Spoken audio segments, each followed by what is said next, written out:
Fate sent me the best retribution for cheating on my wife. Cheating wife stories, audio story. Eugene Medford was not a cheerful person, despite the fact that he was enraged and could not hold his anger against the situation. As a matter of fact, he was furious. At the same time that he was frantically roaming around the room, he was at the same time reading the report that he had just received from the office of the private investigator.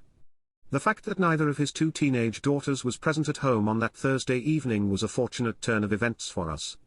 Considering that his wife was the one thing that provided him joy, it was quite probable that she was attending the normal bachelorette party that she had planned for herself. On the other hand, the news that he was reading confirmed what he had been thinking for a considerable amount of time. During the time when Ashland was actually present at the Starlight Model, she was accompanied by Donald Gresham, who was her pitiful lover.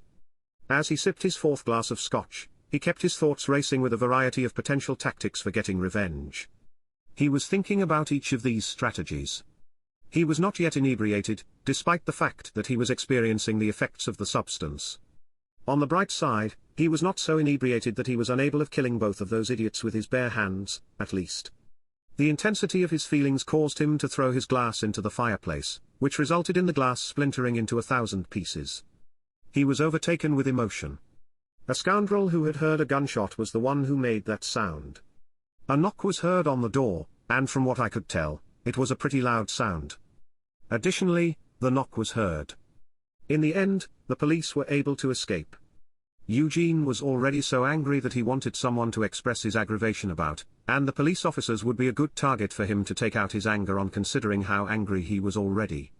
This evening, a traffic officer who was stationed only around the corner from his apartment was the one who made the decision to issue him the ticket. The claim that he made was that Eugene did not completely give up his previous position. Exactly everything I need is right here in front of me. It was then that he suddenly became aware that he was looking at 3 weapons that were pointing squarely at his heart.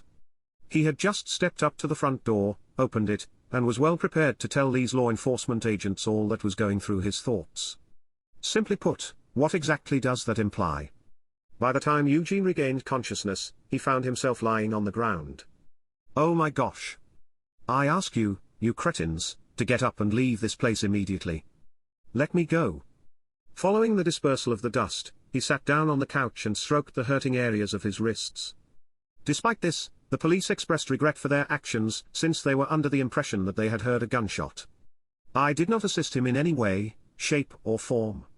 It was there that Detective Sergeant Mitchell Springfield was seen, dressed in his wrinkled old polyester suit, which he had most likely acquired from the 3-day suit business. A total of 2 additional individuals were there, both of whom were dressed in uniform.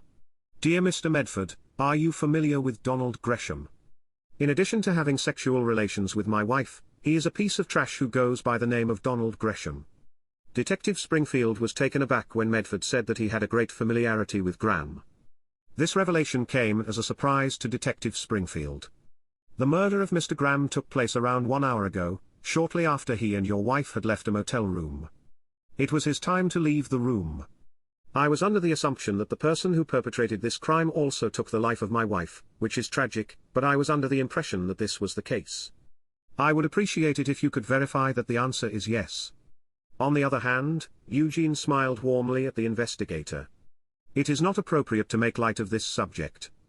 It is mostly believed that you, Mr. Medford, are responsible for the death of this particular person. Just a moment ago, do you remember where you were? While I was driving down the street, one of your incompetent traffic officers handed me a ticket for exceeding the speed limit. Could you please leave my house without delay?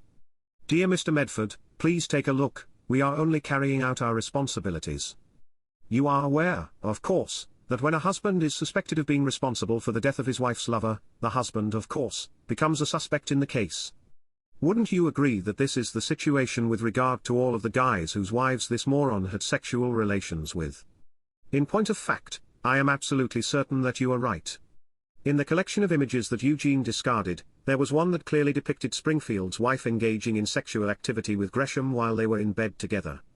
This particular photograph was considered by the investigator to be his best and most exclusive one. After spending a considerable amount of time staring at the photos, Springfield turned green and then proceeded to throw up all over the carpet that was located in Eugene's living room. He was in a trance when he suddenly collapsed on the ground. The two officers in uniform were at a loss for what to do and simply stood there with their mouths open in a state of shock.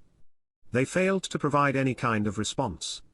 Furthermore, when I am in need of my dedicated wife, where might she be? For some reason, Springfield did not provide an answer. There was a statement made by one of the cops. As she waits for it to be safe to pick up some of her possessions, she is currently sitting in our patrol car. She is waiting for it to be safe now. It is probable that it would be more convenient for us to take her to her parents' residence right now, given that she plans to remain there for a period of time for the foreseeable future. Eugene concurred with a nod that this was, without a doubt, a good idea.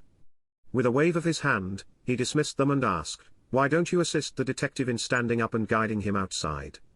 "There is no need to concern me, I will clean up the mess." They cooperated in order to provide assistance to the semicom. A few moments after Springfield stood up and exited the building, Medford shut the door behind them and left the building locked. "The fact that I was given that fine seems to indicate that I was really fortunate." After he had finished saying that, he began looking for some rags while muttering something under his breath. It is highly recommended that you subscribe to our channel in order to prevent your second chaff from cheating on you without your knowledge. Further, you should proceed to listen to the next narrative because the one you are currently listening to is nothing in comparison to the one that comes after it. If you are younger than 18 years old, you should not even think of listening to the next one that contains information on listening to.